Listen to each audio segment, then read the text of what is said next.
Bueno, buenas tardes ya con todos. Bueno, vamos a hablar, vamos a tratar vamos a intentar resolver algunas de estas tres preguntas que les planteo a los presentes. La idea es que nosotros atendemos adultos mayores y cada vez atendemos más adultos mayores en las emergencias o en los centros de salud o en las instituciones donde laboramos, y muchas veces los pacientes mayores se descompensan, tienen ingreso y hospitalización en las unidades de emergencia, y esto genera una sobrecarga en las instituciones. Nuestro hospital y todos los hospitales y centros de salud de Lima Norte están colapsados, el Ministerio de Salud, las Fuerzas Armadas, esto es general. Y nuestras emergencias son hospitales antiguos, no están diseñados para una persona mayor, ¿no? ¿Cómo es que podemos atender a patología? Y normalmente los hospitales, tal y como el nuestro, están diseñados para atender a pacientes que tienen una patología específica, ¿no? No para un paciente adulto mayor que tiene usualmente pluripatología. ¿Y qué es lo que necesitamos hacer? Necesitamos información. Cuando comienza una persona mayor necesitamos saber ante qué persona estamos tratando. Y perfecto, deberíamos usar una serie de instrumentos para comenzar a obtener la información. Pero tenemos otro paciente que está detrás de él que también espera atención, ¿no? Están acá los residentes que hacen guardias recurrentemente en los hospitales, y ese es el problema, ¿no? No hay tiempo. ¿Cómo podemos evaluar eficientemente a las personas mayores con el poco tiempo que tenemos y cuando muchas personas mayores hacen presentaciones atípicas? Tenemos que tener una disquisición o nos podemos equivocar con frecuencia, ¿no? Y eso ocurre todo el tiempo. Esto es ya no existe el IGES, hizo un estudio hace un par de años, se fue a todas las emergencias de Lima y comenzó a ver cuántos eran el flujo de atención durante un mes, comenzó a tener los datos.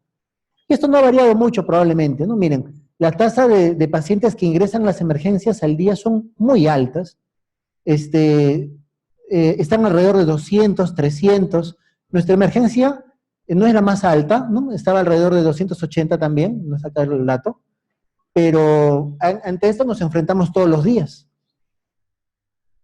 Tenemos, estas son las conclusiones a las cuales ellos llegaron, ¿no? En el informe que emitió el IGES, que hay una gran cantidad, más de 100 pacientes son atendidos diariamente en los pasillos de las emergencias, y decimos pasillos porque el área donde tenemos a los pacientes muchas veces se colapsa, y no es nada normal en todas las emergencias de Lima tener pacientes en los pasillos. Salud no se libra de eso tampoco, y muchos pacientes de estos son pacientes que podrían no ir al hospital, son prioridades 3 y prioridades 4.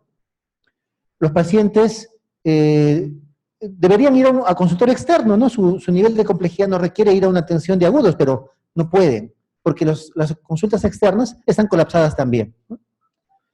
Y los pacientes que agudamente están más descompensados, más graves, deberían requerir manejo en una unidad crítica, como una unidad de cuidados intensivos, pero estas se encuentran colapsadas también en todo Lima, ¿no? Y no solamente adultos mayores, niños también no se libran de este problema. Entonces, ¿qué podemos hacer? Cada vez, esto es nuestro libro base que usamos en geriatría, nos explica que las personas mayores van a seguir utilizando los servicios de emergencia y cada vez más, las proyecciones son al alza. La población peruana, como le he estado explicando ya varios ponentes anteriores míos, está aumentando, eso creo que todos lo tenemos claro, y es decir, a más población, más personas que se descompensan, y esto va a seguir ocurriendo. Y las emergencias no cambian, los hospitales son los mismos, la infraestructura es la misma. Los lugares donde ustedes trabajan tampoco se van a renovar porque no hay ese plan de renovación que debería tenerlo, ¿no? La infraestructura tiene un tiempo de vida, las emergencias mucho menos, se acorta incluso, pero no va a cambiar porque no hay recursos para renovarlas. Muy bien.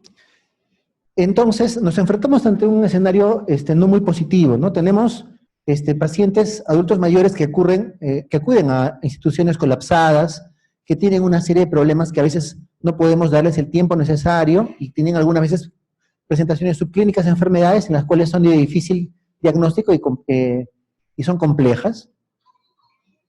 Vamos a hablar un poco de estos problemas, desglosando algunas características de los problemas que hay en los adultos mayores luego, pero miren, las causas por las que vienen estas personas en la bibliografía norteamericana, ¿no? son por enfermedades agudas, disnea, dolor torácico, abdominal, por problemas gastrointestinales, mareos, síncope y dolor lumbar, ¿no? Son usualmente las causas más frecuentes de los adultos mayores, y acá no es muy distinto el panorama. Esto de nosotros, ¿no? Hemos visto cómo es en otros países. La mayoría de pacientes que vienen acuden a una emergencia, pues van al tópico de medicina, ¿no? A los servicios de medicina interna, usualmente manejado por internistas. Bueno, hay otro grupo que va a cirugía, pediatría, obstetricia, no estás en nosotros, es una gráfica de estadística de nuestro departamento de estadística. La mayoría de pacientes vienen por prioridades 2. Nosotros tenemos algún sistema de información acá en el hospital en la cual regulamos las prioridades de los pacientes al ingreso, ¿no? La mayoría de ellos, esto no cambia, siguen siendo prioridades 2 y 3. Las prioridades 1 van directamente a la unidad de shock trauma, usualmente, no siempre, lamentablemente. Y acá en el Hospital Cayetano Heredia, pues tenemos pacientes que vienen con dolor abdominal, problemas de dolor abdominal, infecciones de la vía urinaria, digestiva, diabetes y algunas otras descompensaciones de enfermedades crónicas. Muy bien. Y cuando viene un paciente a la emergencia, a una emergencia general, de un hospital general como es el nuestro, la emergencia del centro de salud donde trabajan ustedes, pues va a ser catalogado, como estábamos viendo ahí, en prioridades, ¿no? Prioridad 1, prioridad 2, prioridad 3. Pero estas son prioridades que no son diseñadas para una persona mayor. ¿Por qué? Porque esta decisión la toma el médico que está haciendo el triaje, ¿sí? Y esta decisión, pues este grafiquito ya lo deben haber visto, incluso a veces lo pegan en las emergencias de los diferentes lugares donde laboren, y les ponen colores, ¿no? Porque es un paciente de prioridad 1, está de color rojo, tiene que pasar atención inmediata, no puede esperar. Pero esto realmente es apropiado para una persona mayor. O sea, el médico de triaje no se puede equivocar, no puede pasar por alto algunos problemas de la persona mayor que pueden requerir atención inmediata, y lo puede calificar como una prioridad 3, ¿no? Cuando el paciente realmente no es así. Porque recuerden que las personas mayores hacen presentaciones atípicas. O sea, esta clasificación, que es el primer contacto del paciente con la emergencia, ya le comienza a presentar problemas. Porque ya desde ahí puede comenzar los errores. Muy bien. Este es un algoritmo de manejo de un estudio que se hizo. Lo que pasa es que en otros lugares comienza a darse cuenta uno de este problema, que este triaje inicial y el manejo de los pacientes adultos mayores necesita redireccionarse y ser más eficiente, ¿no? Para evitar los errores. Entonces acá proponían la mayoría de pacientes, acá abordó un grupo grande, 13,000 pacientes, que venían la mayoría de pacientes venían por trauma, esta es una unidad de agudos, ¿sí?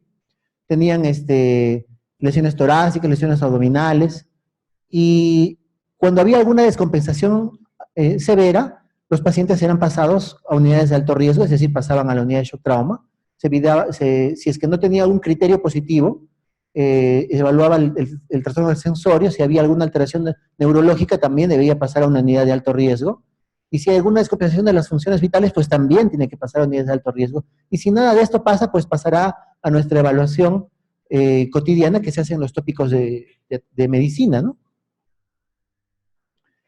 Muy bien, pero la propuesta que se hace en los hospitales donde intenta cambiarse el diseño para atender a pacientes adultos mayores de una forma más eficiente, pues comienza con determinar qué pacientes nos van a hacer presentaciones atípicas, ¿sí? Porque justamente son los pacientes en los cuales se van a presentar los errores.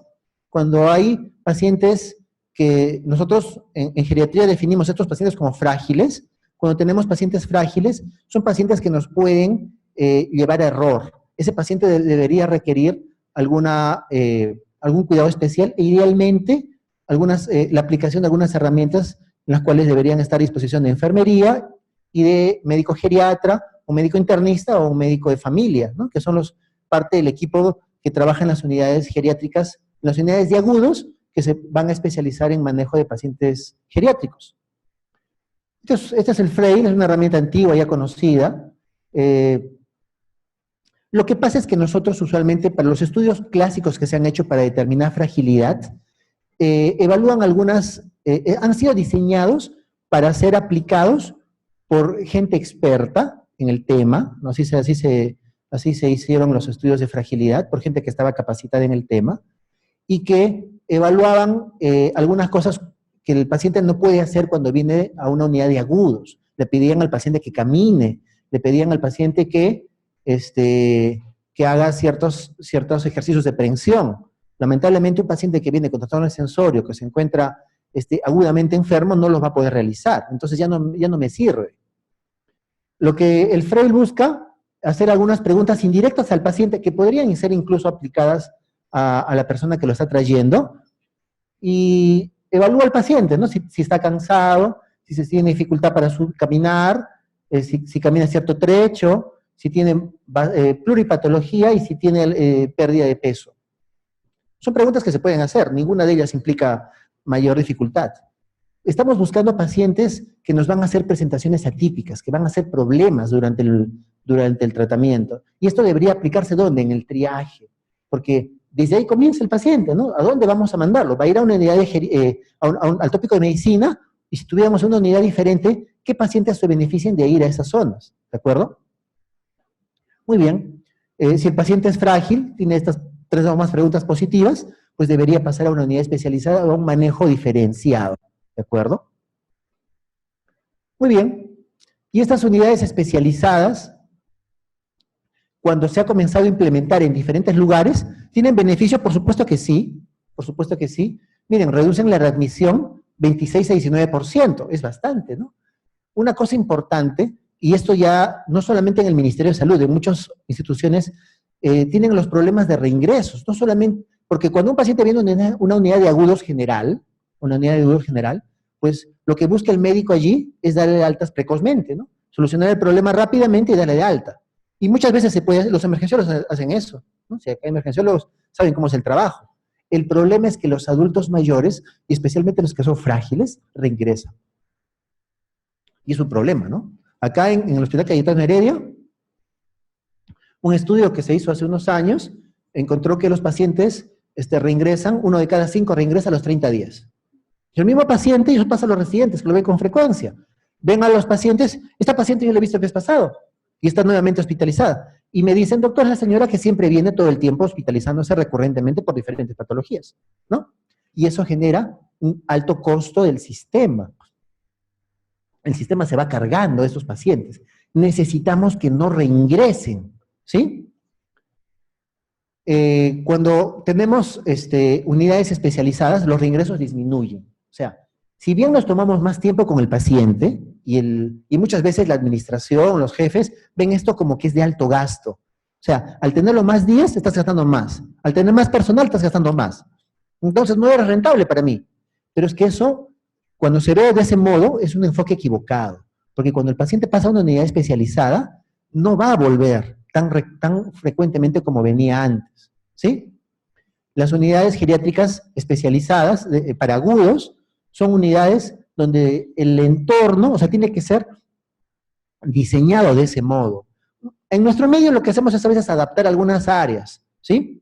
Adaptamos camas para pacientes mayores, en hospitalización también sucede eso muchas veces en algunos lugares donde se puede, pero la idea es que el diseño parta de ser un lugar más silencioso, más cómodo, más iluminado, donde la persona se sienta un poco mejor tratada y el ambiente sea más amigable para ella que una unidad normal, ¿no? Eso es difícil. O sea, lograr eso es difícil. Cambiar la estructura de donde trabajamos no se puede. Pero algo que sí podemos hacer es hacer capacitación continua de las personas, ¿sí? Si vamos a tener un área o camas especializadas para manejar a pacientes geriátricos, tenemos que capacitar al personal que está trabajando ahí. A todos. No solamente al médico. No me interesa que haya un geriatra allí. Si hay un médico de familia, tiene que ser capacitado. La enfermera, existen especializaciones. Acá tenemos algunas enfermeras, licenciadas especialistas en geriatría. En la universidad ofrece cursos de capacitación, el personal técnico también. Esto es un curso de capacitación justamente buscando esto. Y, como les digo, para la institución es absolutamente importante y rentable, ¿no? En el equipo no necesariamente tiene que ser integrado por geriatras, pues no alcanzarían los geriatras para ver a todos los pacientes agudos de Lima, ¿no? Son internistas.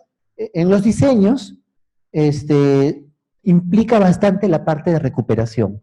Por eso es que ven a un fisioterapeuta y un terapista ocupacional dentro del diseño. Así funciona. E incluso nutrición participa, pero de forma un poco más itinerante. O sea, puede ser el personal de nutrición de la institución, no tiene que ser de la unidad propia, ¿no? Porque obviamente necesitamos que dé sus sugerencias, pero no hay dedicación exclusiva. Y una enfermera especializada toma importancia en este tipo de unidades. Es la que está en contacto más con el paciente. ¿Qué pasa? En otros lugares, y lo que se busca ahora con la tecnología, esta conferencia, es una conferencia diferente a lo que teníamos hace algunos años, ¿no es cierto? Ya la mayoría de acá tenemos acá nuestros años también, y la tecnología está cambiando la medicina, ¿sí? Está cambiando lo que estamos recibiendo nosotros, no era con lo que hemos crecido. Y muchas veces los sistemas se están interconectando y la información es cada vez más fácil compartirla. ¿Sí? Entonces, la idea es que un paciente llegue a una unidad donde se pueda saber cómo estuvo ese paciente antes. Nos abocamos, ya algunas instituciones, todo el sector privado trabaja con historias clínicas electrónicas. Viene un paciente y toda su vida ya se ve. Todas las clínicas, hasta las más chiquitas. La clínica acá al costado también lo hace. Y las más grandes hace mucho tiempo ya. ¿De acuerdo? La idea es que en salud de algunas instituciones también, no todos los hospitales, por cierto, y el ministerio está un poco más retrasado por falta de recursos. Pero eso es el objetivo, ¿sí? A menos las unidades geriátricas guardan sus recursos de forma electrónica y se contactan hasta con lo que recibían la posta del paciente. Ese es el sistema enlazado. Y también porque es importante, para el momento de lo que en inglés llaman la descarga, ¿no? El alta. Cuando el paciente se va, tiene que seguir sus controles por la unidad de atención domiciliaria y también tiene que esa información llevarla al centro de salud o a la posta donde se va a atender, ¿no?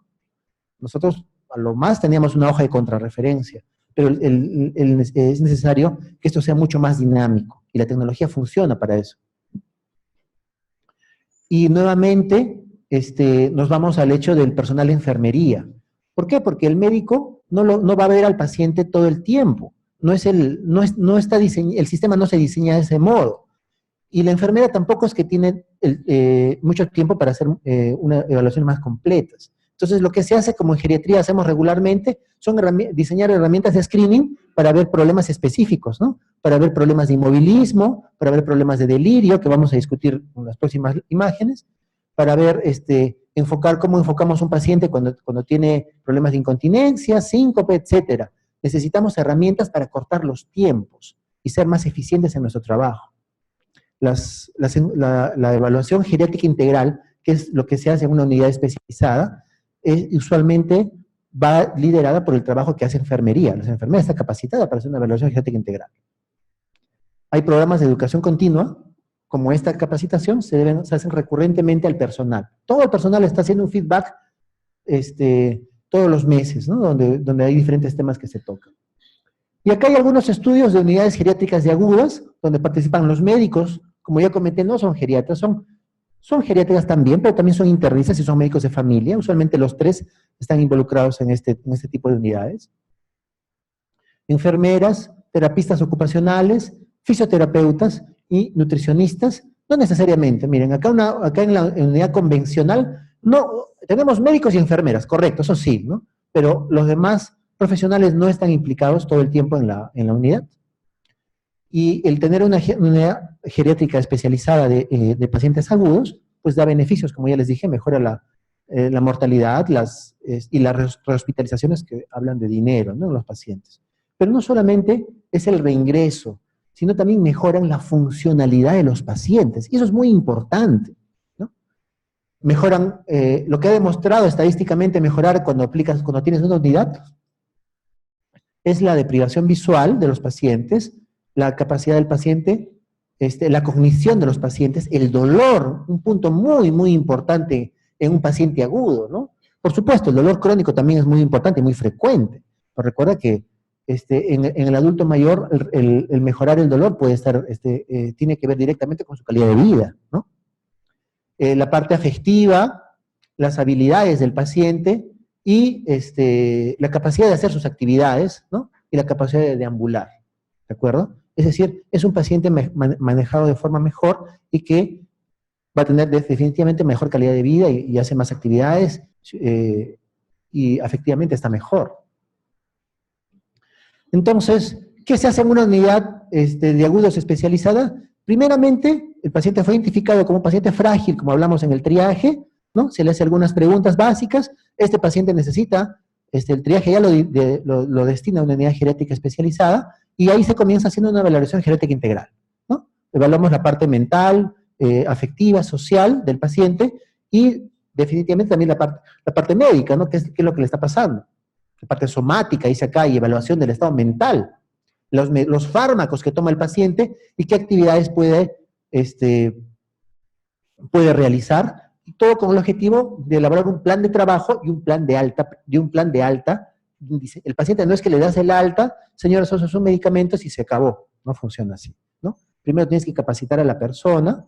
En las unidades, lo primero que viene, cuando viene un familiar a visitar, no es primero de visita, pues no va directamente a su paciente, va directamente con la enfermera. Y la enfermera le pregunta, lo informa y lo va capacitando. Día tras día lo va capacitando, ¿no? Su familiar tiene hipertensión, tiene que tener algunos controles de presión regulares, tiene que tener una dieta de este tipo, ¿no? Tiene que tomar tales medicaciones y va haciendo feedback con el paciente, ¿no? A ver, señora, ¿qué medicación le va a dar usted en la mañana, en la tarde, en la noche, para ver si la persona lo tiene? Y si no es ella, capacitar al que va a estar en contacto directo con el paciente. Eso ayuda a que el paciente tenga menos problemas al alta. Muy bien, ¿no? El plan de alta es importante con el paciente. Muy bien. Uno de los puntos fundamentales, la gráfica naranjita, son los cuidados convencionales. La gráfica celestita son los grupos de intervención donde se aplican estas unidades geriátricas.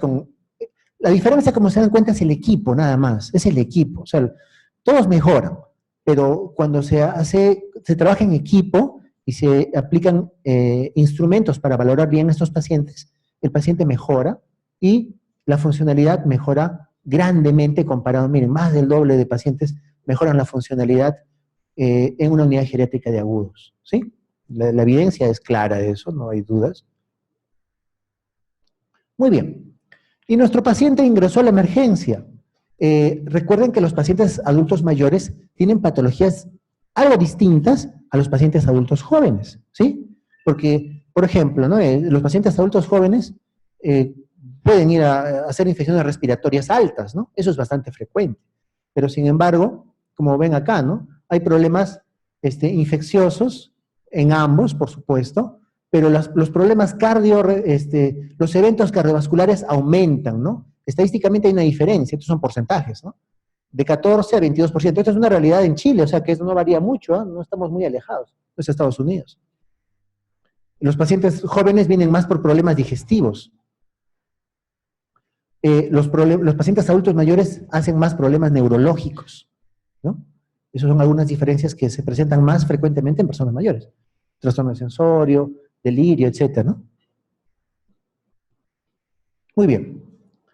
Entonces, tenemos un paciente que viene por dolor, que es una de las causas más frecuentes que viene a la emergencia. Me duele, dolor crónico, dolor agudo. Y acá hay una serie de barreras. Porque lo primero es que, perfecto, el paciente lo trae la familia porque le duele. Una de las causas más comunes. Pero el paciente no expresa bien a veces dónde le está doliendo, qué intensidad tiene el dolor, y puede venir con trastorno del sensorio, tiene disartria, el resto del habla, y no te va a explicar. Puede tener deprivación visual. Y tú le das una escala de caritas, así como los emoticones. A ver, ¿cuál carita es usted? Y no lo entiende, porque no ve bien, porque no puede expresarse bien, ¿de acuerdo? Y ya no te sirve, y te quedaste sin herramientas.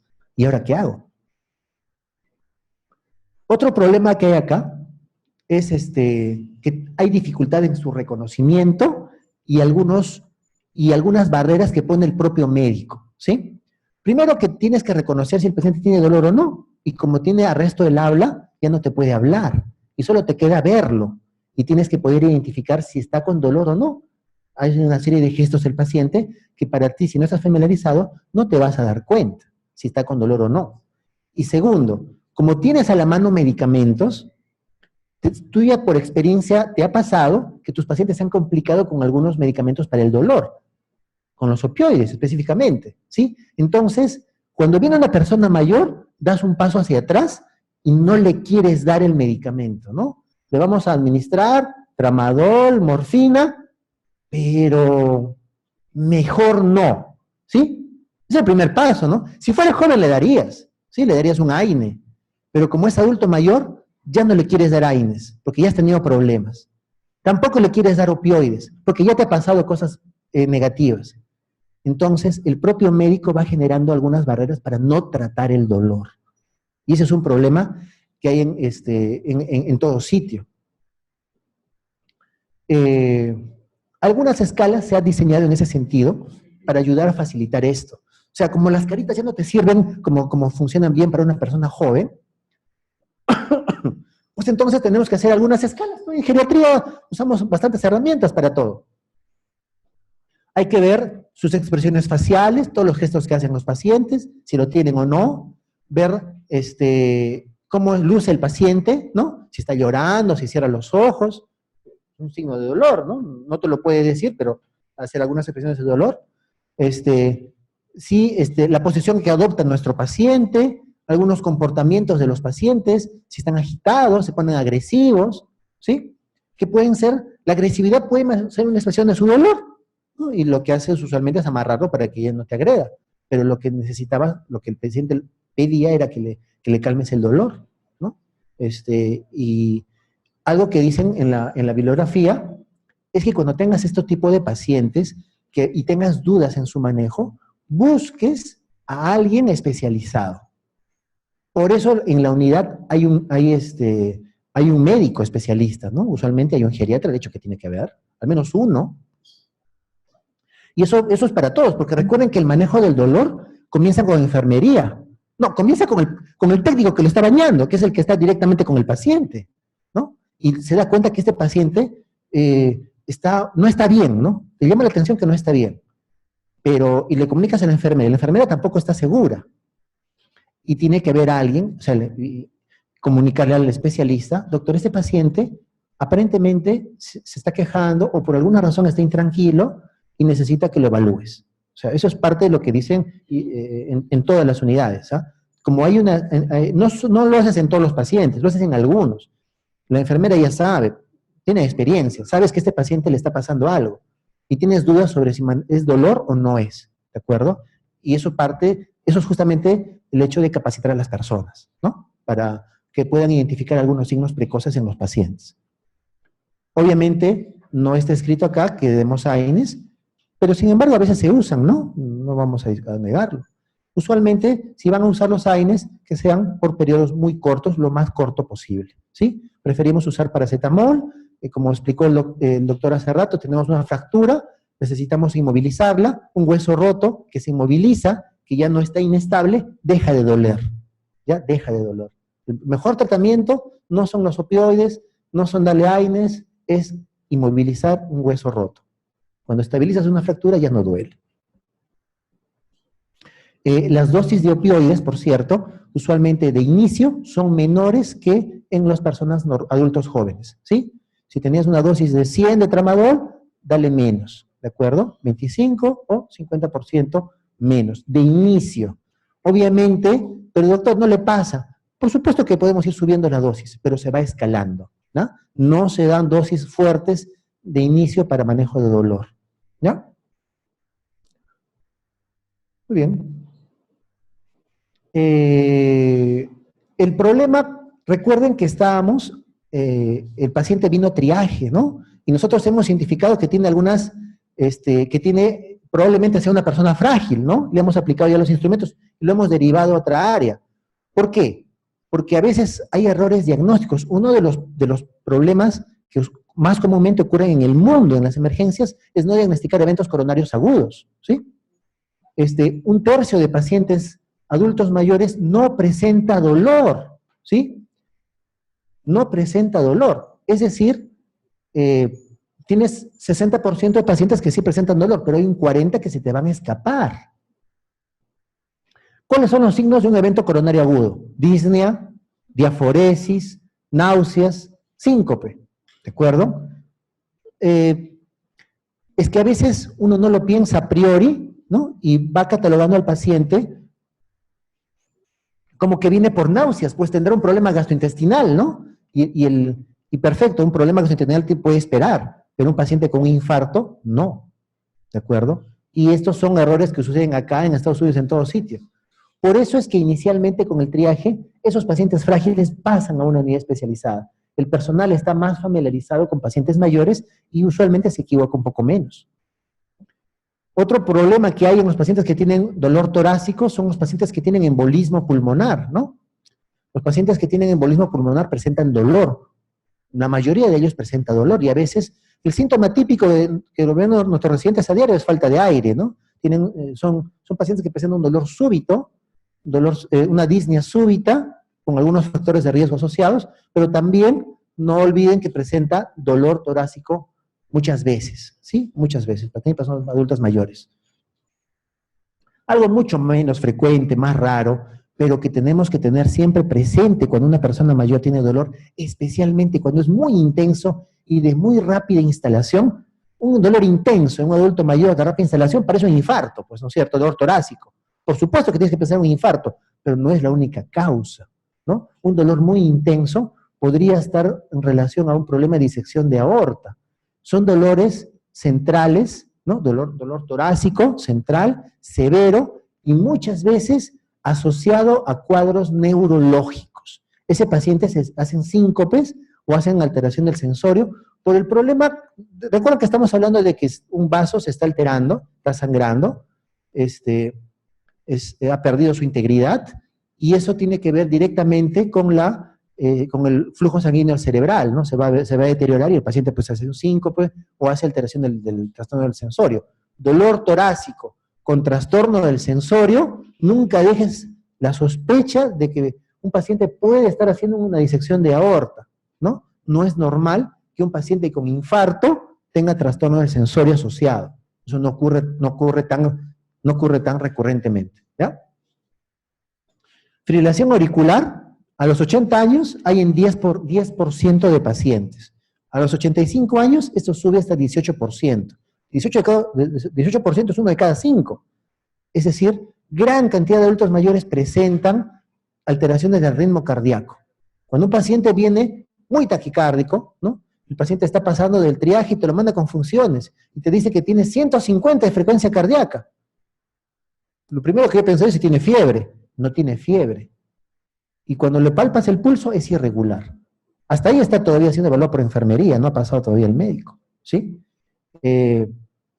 Obviamente va a tener que pasar una evaluación médica, y cuando un paciente tiene fibrilación auricular lo tenemos que, ya, la arritmia la tiene, el EKG se puede tomar, pero recuerda que eso es la punta del iceberg. Un paciente con fibrilación auricular descompensada tiene una causa que la ha descompensado, y ahí es el punto que tienes que tratarlo. Puede ser una neumonía, un evento coronario agudo, ¿no? Algo grave o algo no tan grave. Fiebre, no lo sé, pero algo está descompensándole, y ahí va el punto del tratamiento especializado que necesita el paciente, ¿no? En el caso de dolor abdominal, pues la primera causa más frecuente en el mundo y también en adultos mayores son dolor de origen biliar, por supuesto, ¿no? Biliar.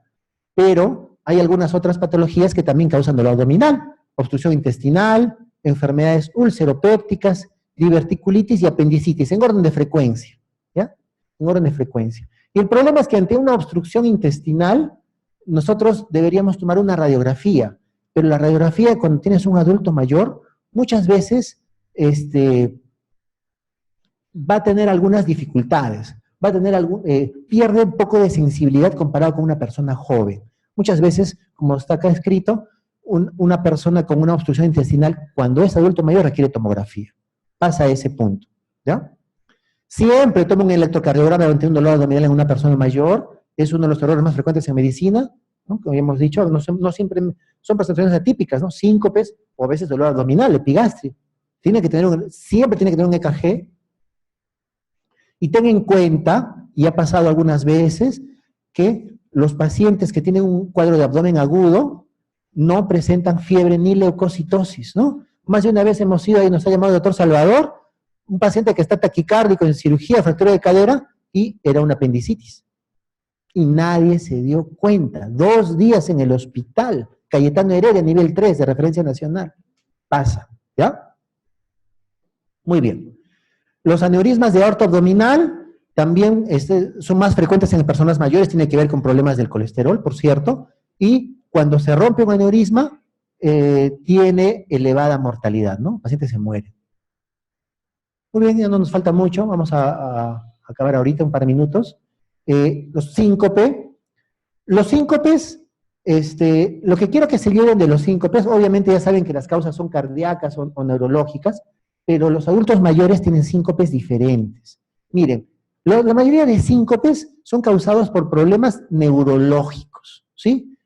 En los jóvenes es así, pues, ¿no? Son convulsiones, descargas anormales del cerebro, y arritmias en jóvenes poco probable, pero eso cambia cuando uno envejece.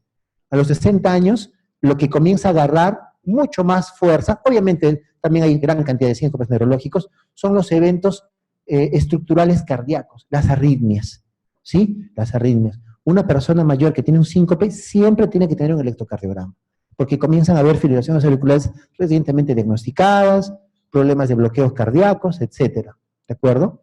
Hipotensión ortostática por uso de medicamentos, ¿no? O pacientes con Parkinson y arritmias, ¿sí? Eso es lo importante. Las personas mayores comienzan a presentar más síncope en relación a eventos cardiovasculares, ¿ya? Eso es lo que he escrito acá. Muy bien. Esto ya lo hemos visto ahorita, cuando hay, las personas mayores se caen y se fracturan, ¿no es cierto? Se fracturan. ¿Por qué? ¿Por qué se fracturan? Porque hay cambios propios del envejecimiento fisiológicos en las personas mayores. Y eso no se puede cambiar. Pero sí tienen algunos factores de riesgo, ¿no? Los medicamentos que toman, problemas cardiovasculares, problemas neurológicos, que los hacen caerse con más frecuente. Los fármacos es algo que nosotros revisamos en las unidades geriátricas, se revisa todos los días la medicación y se intenta dar, un proyecto de geriatría es la menor cantidad de medicamentos posible, siempre, ¿de acuerdo? Algunas personas que se caen tienen miedo a caminar después, no es raro eso les van a hablar más a continuación también. Y algunas veces las fracturas no siempre son fáciles de diagnosticar. Cuando una fractura intracapsular, o sea, en la cabecita del fémur, no está desplazada, a veces uno no se da cuenta. Normalmente la pierna se acorta, pero a veces no, cuando no se desplaza. Para cortarse la pierna tiene que estar desplazada la fractura. O sea, lo que quiero decir es que a veces tiene dolor y uno puede equivocarse en el diagnóstico. Siempre pedimos una radiografía por eso, ¿no? Muchos pacientes que se caen tienen trauma severo, pueden caerse en las escaleras y hacen destrucción del músculo. Eso se llama rabdomiolisis, ¿no? Y nosotros encontramos en los exámenes que pedimos una enzima, la CPK, elevada. Su elevación no tiene relación con la severidad, es lo que quería decirles. Muy bien. Los pacientes que son las infecciones, ¿no? Hay gran cantidad de infecciones en las personas mayores, entre más edad tenga y más infecciones se hacen más severas muchas veces. Los jóvenes hacen infecciones respiratorias. A medida, miren, 1.700, 14% de jóvenes que son respiratorios, pero esto va bajando, o sea, la faringitis ya no es la primera causa de infección en adultos mayores, ¿sí? Es casi con los residentes, cuando recién viene, doctor, tiene fiebre, pero debe ser su faringitis. En un paciente de 85 años no es tan frecuente. Las infecciones cambian, ¿no? Infecciones abdominales, urinarias, partes blandas, que no son tan frecuentes en las personas jóvenes, ¿sí? Esta es una de las últimas láminas, ya para terminar, delirio. El delirio es un problema grave y las personas se mueren más. Nosotros usamos una herramienta llamada CAM, es antigua, está diseñada ya hace bastantes años, validada en población estable, hospitalizada en pisos de medicina. Hay algunos, este cambio intenta abreviarse y hacer más fácil para que todos lo puedan hacer. Estas son 3 preguntitas que deberíamos hacerlo con todo paciente mayor. Esto no es para el que tiene sospecha de delirio. En toda persona que tiene, ingresa a una unidad de agudos, debe plantearse sobre si ha tenido dificultad para preguntarle esto, ¿no? ¿Ha tenido usted dificultad para pensar con claridad? ¿Su estado basal, el paciente se ha alterado? Se pregunta al equipo que está trabajando con el paciente, y ha notado que el estado mental del paciente ha fluctuado a lo largo del día. Son preguntas básicas que se hacen en los pacientes para determinar. Recuerde que el delirio aparece un ratito, ¿no? La enfermera lo ve mal, pero luego ya está bien. Cuando viene el médico está bien. Señora, no tiene nada, ¿para qué me ha llamado usted? El paciente está estable. Es que ese es el delirio, pues, es ondulante, ¿no? El que no tenga nada ahorita no significa que no tiene nada en realidad. Los emergenciólogos no diagnostican 1.2 millones de casos de delirio en Estados Unidos al año. No le dan mucha importancia. Los medicamentos tienen un problema, ¿no? La ventana terapéutica se acorta y hay muchos efectos adversos de los fármacos. A la cabeza, diabetes, ¿no? Insulina, glibenclamida. No den glibenclamida a los pacientes. Van a hacer hipoglicemia y van a llegar al hospital con hipoglicemia. ¿Ya? Hay mejores alternativas que eso. Lamentablemente todo lo que hemos estado hablando contrasta con la realidad que vemos en los hospitales, ¿no? Los servicios colapsados, falta de camilla, los pacientes en sillas muchos días, y esto no debe pasar, ¿no? Necesitamos el tener personal capacitado, el estar acá ustedes presentes, esto es lo último, es algo muy bueno, porque van reflexionando sobre algunos temas. La capacitación continua es algo que sí podemos hacer y está en nuestras manos, ¿sí?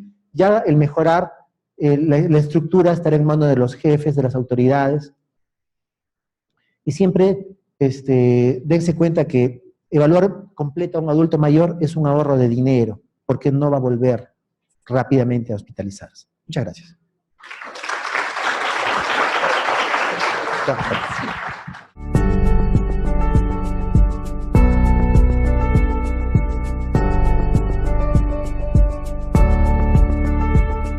Gobierno del Perú. El Perú primero.